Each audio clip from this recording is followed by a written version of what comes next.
Hello, my lovelies. Welcome to my channel. For those of you guys that are new, welcome. Don't For those of you guys that are returning, welcome back, my lovelies. You guys can hear me before I start. I am going to give you the lowdown on how you can use this lunar eclipse. In order to manifest the potential for money, finances, and your career. So let me know if you guys can hear me. It's been a very long day, and I'm still at it. So I wanted to do this video really quick for you guys. I know that I've been getting a lot of requests on my social media platforms to speak to you guys about reading your natal charts, your birth charts. And I will be making a series of that. But before that, obviously, we have the solar eclipse that's happening today, which is a major celestial event, and we want to use it to its maximum potential. If you guys can let me know if you can hear me.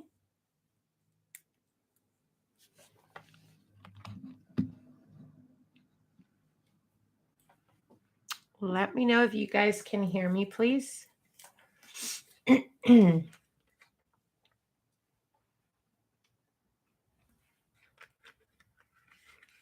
Not sure if you guys are hearing me. I may have to log out.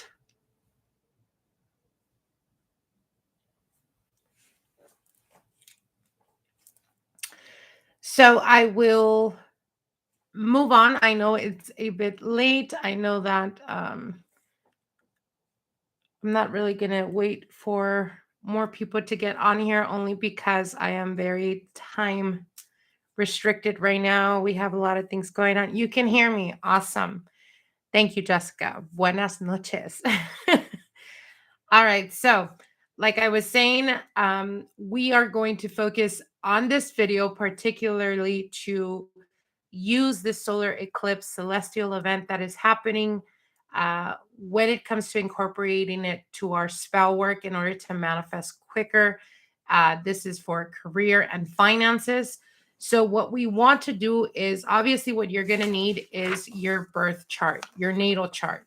Now, some of you guys may know what this is. For others of you guys that don't know, you can get natal charts or birth charts online. You can look for that, and you're going to need your first name, last name, date of birth, as well as the time of birth and the zone, meaning the city you were born in.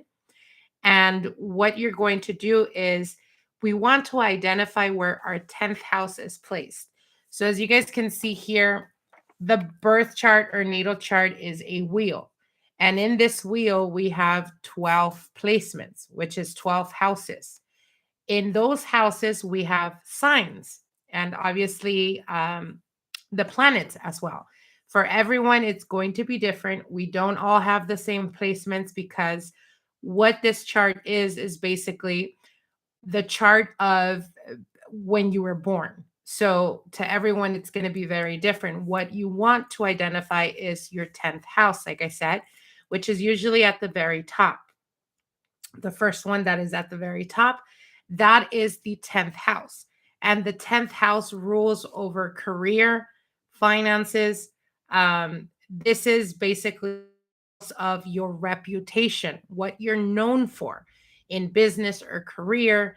This is how other people view you, how they speak of your business. This is to do with reputation, your legacy. So that's what we're working with, as well as you want to identify where your north node is. Now, we all have a north and south node. South node is to do with karma, our past lives, where we're most comfortable. If you look at where your south node is, depending on that sign and that house, that is where you're currently most comfortable with. It's necessarily what we're comfortable because we've lived many lifetimes in that type of energy.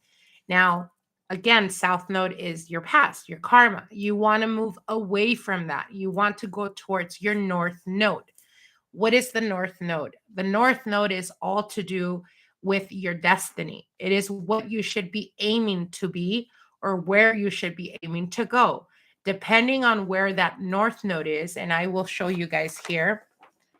Your north node is going to look something like this. This is the symbol for north, and this is the symbol for the south node here. You want to focus on your north node. So depending on where that north node is, you're going to look at the house that it's placed in, as well as the sign that it's sitting in. Now, when we look at this, you want to identify, as an example here, for my client, we have her north node in the sign of Capricorn. So what planet rules over this sign? We identify where the north node, it is sitting in this sign, which is Capricorn. You want to identify the planet that rules that sign. So obviously we know that Saturn rules Capricorn. You want to identify where that planet is at. So as you guys can see down here, we have Saturn there, and it's sitting right next to the house in Libra, right? Now, this is let me see, what house is this? This is first, second, third, fourth. It is sitting in the fourth house of Libra. The fourth house naturally rules Cancer, right? So the house, the mother figure, this is all to do with, home life. And that's where our Saturn is sitting in. Now, what planet rules Libra? Venus, right? Venusian energy. So you also want to look at your chart, and you want to look where Venus is placed at. Based on where that's placed at, as you guys can see here, it's in Sagittarius, Venus right there. And it is also where her sun sign is at. So Venusian energy is all to do with beauty. It is all to do with abundance, right? Wherever Venus goes into, that it brings abundance. It brings that energy, that what's that charm type of energy. So we have it in Sagittarius sign. So, and that's where her sun is at. So right now she can fully take advantage of this energy, Venusian energy. She can implement spell work using Venusian energy. This would be like glamour magic. Glamour magic is going to assist her and help her to draw in from her 10th house, right? 10th house is Aries, which would rule Mars. You want to identify where Mars is at. And based on that, it is sitting in the second house right here, Leo energy. So what does this mean? When we look at these placements, this is the energies that we want to pull and incorporate into our spell work, particularly for this solar eclipse.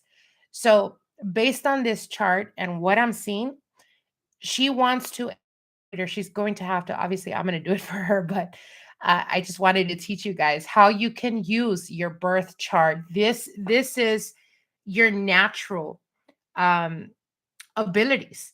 A lot of the times people speak about celestial events like lunar or moon, lunar or solar eclipses as chaotic magic, chaotic energy, which it is true. But when you use it for self-actualization, it breaks down so many barriers and so many blockages that you can incorporate, and it helps you propel you towards where your destiny is. So, like I said, what you want to identify for this spell work that you would be doing for this lunar eclipse regarding your finances is, first, you want to look at your 10th house. What sign is sitting there? For her, we have Aries. So we want to identify where Mars is at, right? Where the Mars placement is at. And we have it here in the second house, which is in Leo.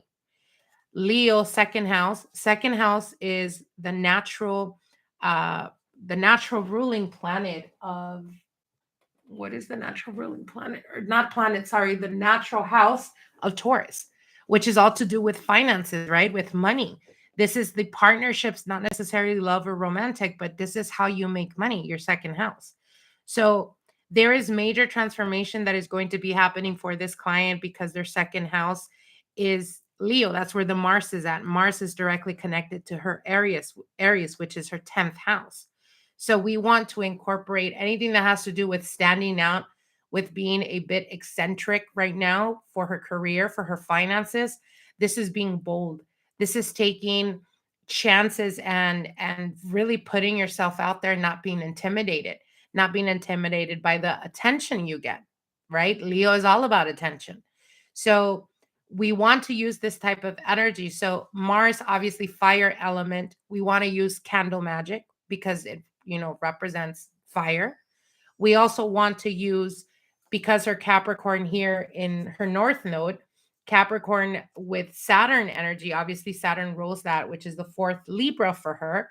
She wants to incorporate anything that has to do with glamour magic because that's really going to make her stand out. Remember, Leo's in her second house. So, depending on where you have these placements, that's the energies that you can play with. Those are the energies that you can really take advantage of right now with this solar eclipse.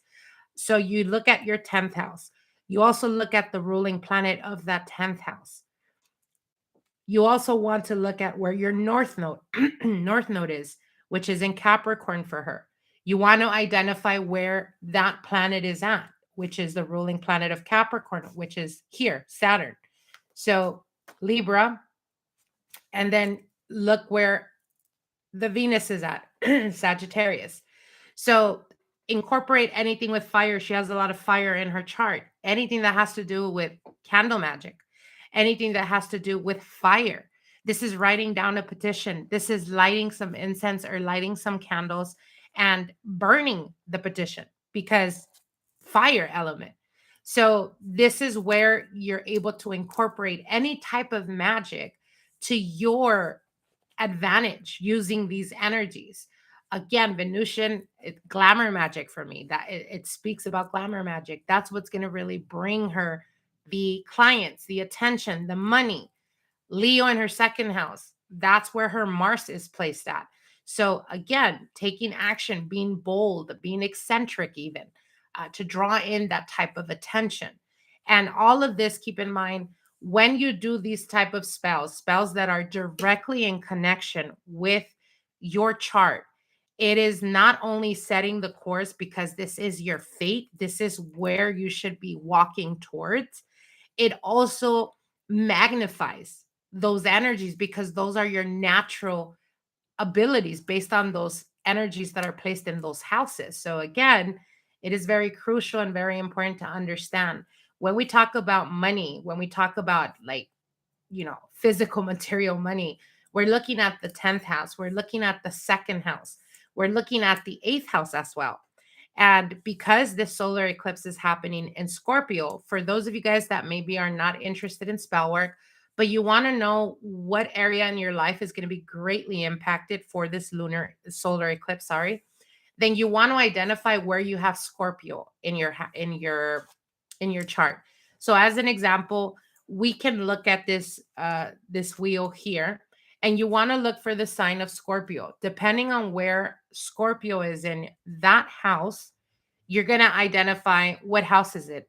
As an example, let's say that Scorpio is going to be in your second house.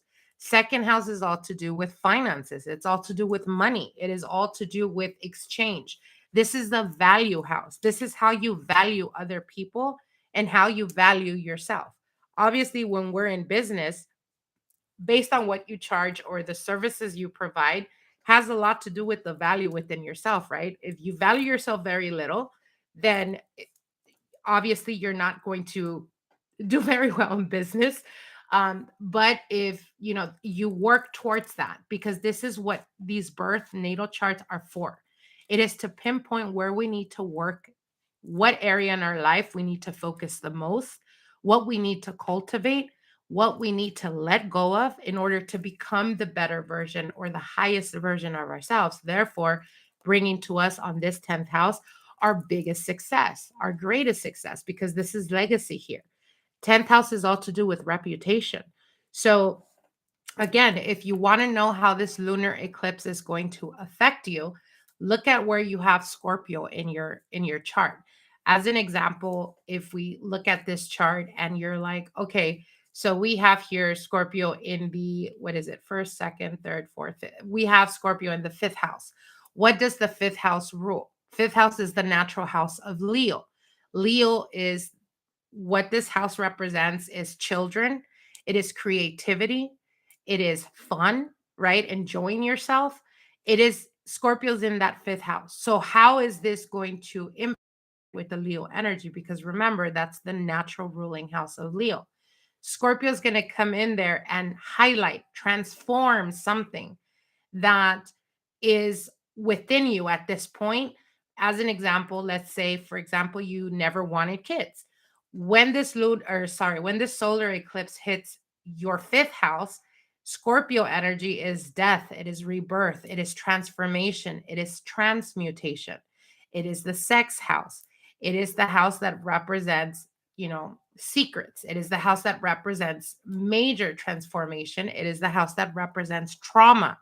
So, coming into the fifth house is going to be illuminated and with scorpion energy, which is something in this fifth house, something in how you view creativity, something in how you view children or relate to children, or how you enjoy life and your pleasures, the pleasures of life. Something is going to be transformed in that house that is going to make you see it in a very different way, or that is going to help you experience it in a very different way. As an example, when I've seen, Scorpio go into the fifth house of Leo, a lot of the times it'll be like I said, as an example, let's say you never wanted to have kids. When that energy goes into that, it will automatically transform your view. You may be dwelling on that. You may be thinking, do I really not want kids? You may start to relate or deal with kids. Let's just say your brother may need a lot from you, where you start to, uh, babysit your nephews and nieces, or where you start to correlate and connect with children on a deeper level. And again, eighth house is Scorpio energy, which is trauma.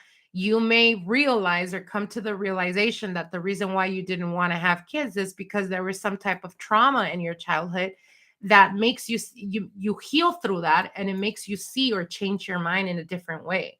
So again, it can happen in many different ways. We have Pluto, Saturn, uh, Mars that went direct. Saturn just went direct today.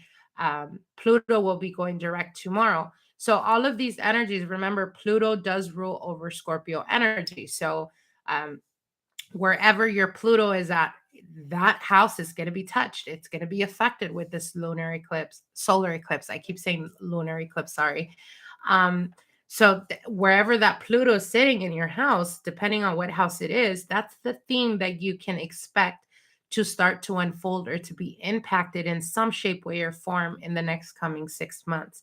Just like where your Scorpio is at, depending, as an example, if you have Scorpio in your seventh house, for instance, um, your relationships and how you connect with other people and romantic partners is going to greatly change. So, again, major transformative energies that we're dealing with right now, that we will continue to experience for the next coming 6 months. And, the next eclipse that we're going to be experiencing is going to be in Taurus. So, as an example, for those of you guys that have your North Node in Scorpio, there's major transformation there because your faith, right? Your destiny, something you're going to start to see things like synchronization, or you're going to start to see a lot of spiritual things happening in your life where it's showing you this is your destiny. This is what you should be going, because the North Node is always talking to us about what we need to achieve, where we need to go in life, what we need to follow. South Node is always to do with your past and past traumas and where we're comfortable and where we don't want to change. And the North Node is sitting there telling you, nope, you need to be walking towards, towards me, towards this type of thing. So again, look at these placements. That's how you're going to be able to pinpoint and even predict the changes that are happening in your coming or in your life that are going to be unfolding for the next 6 months. Like I said, if you want to know how to manifest money and success, look at your North Node, look at your 10th house, look at the planet that it rules, and that house that it's sitting on. You can incorporate those type of energies into your spell work. The most simplistic way of describing it is, as an example, let's say your North Node is in Taurus. You want to use Taurus energy. You want to look at the planet that rules Taurus, which is obviously Venus. You want to look for Venus in your chart. And depending on that house that it's sitting on, that's where you want to do your spell work. That's what you want to incorporate in your spell work to be able to fully see the manifestation of it at a very quick speed of light type of thing. I assure you guys that if you guys learn to incorporate more of the practice, more of manifestations, more of the law of attraction into your life, the more you know about your birth chart or natal chart, the easier it becomes. A lot of the times I get asked, how do you know that someone is gifted? As an example, when we're talking about witchcraft, when we're talking about magic, if you look at the third house and you have someone that has Scorpio in the third house also, sorry, Scorpio also rules over the occult, over spiritual inclination, right? The depths of, death and transformation. So a person that has Scorpio in the third house is communication, how we relate to other people. But this is also having to do with early childhood. Third house is always early childhood. This is your neighbors. This is the environment you were born in or grew up in. If someone has the Scorpio in the third house, I automatically know that this person went through a lot of trauma, because Scorpio is a very heavy energy to have in the third placement, childhood, third house, sorry. But it also inclines that individual to grow in the occult, to grow. Something spiritual is going to impact this person's life. So when I look at, when people ask me, how do I know I'm naturally gifted? I look at that third house. If they have Scorpio sitting there, that's a for sure thing that that person, as they grow older, they become much more prominent, much more powerful when it comes to manifesting, when it comes to spell work, when it comes to witchcraft or anything of the occult. This is the type of energy that is transformative. Scorpio is transformative. And in the third placement, in the third house, sorry, this is an individual that can grow because remember, Scorpio is sex. So in the esoteric, the purest form of sex energy is healing. So a person can literally screw you through healing. So this is a person that is naturally gifted in those areas. So the more you know, the more you're able to incorporate these type of energies into your spell work. The more you're able to see major transformations in the most positive way. And also, shadow work is very important around this time, through healing. It is important for us to heal our traumas. And I know this is something that psychologists or people that are in psychology don't necessarily scream out loud that this is something necessary, right? That's how they make money.